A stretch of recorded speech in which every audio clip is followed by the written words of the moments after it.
কুমিল্লার পৃথক দুটি হত্যা মামলায় 2 জনকে মৃত্যুদণ্ড, 1 জনকে 7 বছরের কারাদণ্ড এবং 2 জনকে খালাস দেওয়া হয়েছে।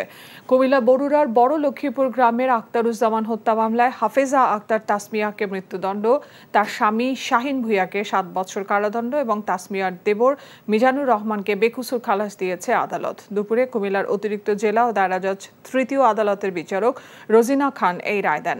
এদিকে দেবিদ্বার উপজেলার ভিংলাবাড়ি আনোয়ার বেগম হত্যা মামলায় 1 জনকে মৃত্যুদণ্ড এবং 2 জনকে খালাস দেওয়া হয়েছে। দুপুরে অতিরিক্ত জেলা দায়রা জজ চতুর্থ আদালতের বিচারক এই রায় দেন। মামলার বিবরণে জানা যায় 2010 সালের 3 মার্চ রাতে জমি সংক্রান্ত বিরোধে আনোয়ার বেগমকে প্রতিপক্ষরা গলায় ওড়না পেঁচিয়ে হত্যা করে।